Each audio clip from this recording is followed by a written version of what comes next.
So the vet came to see Sockie yesterday morning at 10 a.m. Hey, yeah. Came to see you, huh? Just for Sockie, I had a mobile vet come. A mobile vet that I've had come for my animals come in to see Sockie.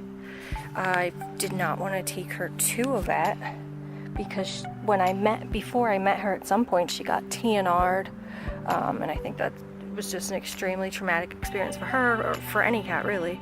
So I did not want to put her in a cage. I did not want her taken to the vet. My vet said he would have to put her under anesthesia to do any work, and I feel like that's, I don't know, I just feel like that's super traumatic. I had the vet come with the hopes of, getting her vaccinations and most importantly, getting her blood work done, making sure everything's great, but, seeing if she could come inside because she loves to be around us.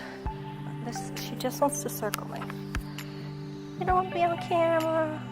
You're being shy.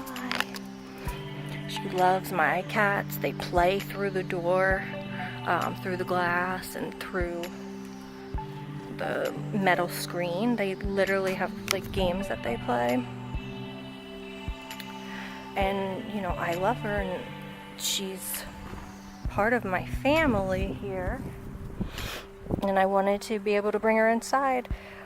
I've been back and forth with this so many times. I just want her to be happy. I just, and I know she is happy outside too. Maybe not all the time, but a lot of the time, because you can tell she's happy. And I worry about bringing her in and her being upset she can't go out, and I don't know. So I go back and forth with this, but I said, I'm just going to make the appointment. So I prayed about it, made the appointment, and, I said to God, I'm going to do it. If it's not meant to be, it's not meant to be. This is what that we're going to do it. So the vet came. I got up at 9 a.m. and of course Sockie was at my door, and she came right in as she does. I had all my cats put away. Shelby stayed out, but Shelby and Sockie get along. Brought her in at as soon as I got up at 9, because if for some reason she wasn't in the yard, which she always is, but I would have to call the vet as soon as I noticed, so that she didn't drive all the way out here and for coming to the house for nothing. But I brought her right in, and she came and she sat with me in my chair. She was a little more nervous than normal because it was a daytime, and she's just more comfortable at night as a cat. But I knew that. I interact with her during the day. Brought her in. The vet, my father came over because I thought I might need a hand in, helping the vet hold her down for her blood work so she doesn't move. And also just for my nerves, I wanted somebody because I'm very anxious and I don't want anything, I don't want to hurt Sockie, and I don't want her to get upset or never trust me again. So the vet came. She came in, and Sockie saw her and immediately was at the metal door. Was at the door out. When Sockie heard the vet, she went to the door and started crying. Sockie is an extremely scared, frightened cat. She's not an aggressive cat. When she gets scared, she shakes and she hides. And I had made it where there's nowhere for her to really go, nowhere for her to really hide. So she was just at the door. We need time out for a belly. Let's see that belly. Can we see? Nope, no belly. So anyway, when she gets scared, she just shakes, and she was just in the corner by the door crying, telling me I want to go outside.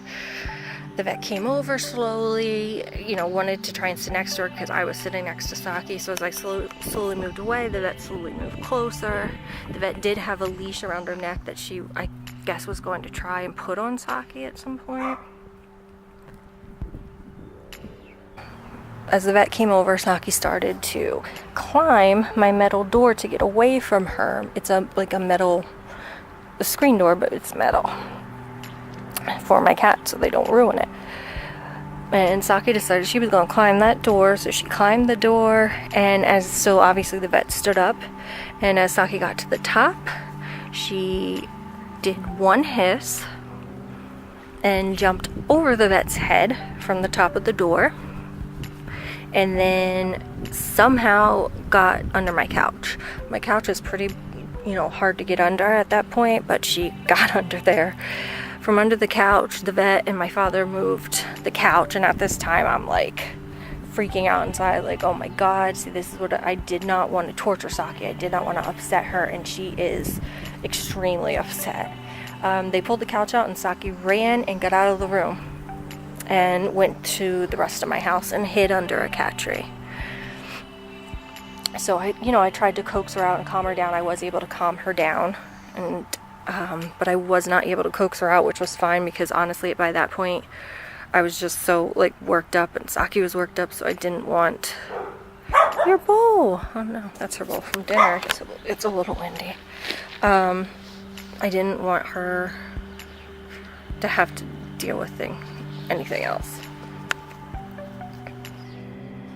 Okay, so at that point, I went down back into my den to just speak to the vet, and she said once the cat's highly agitated like that, it's a no good to continue, which I agreed with, and she said it was just going to happen again if I brought her down that day. She said she'd be happy to come out another time. She said, if you want, call me if you get her into a cage or something, which, I had gotten my answer by then, that Sockie is gonna be an outside cat, and she's gonna live out here in my yard, and I'm going to make her permanent housing right on the stick.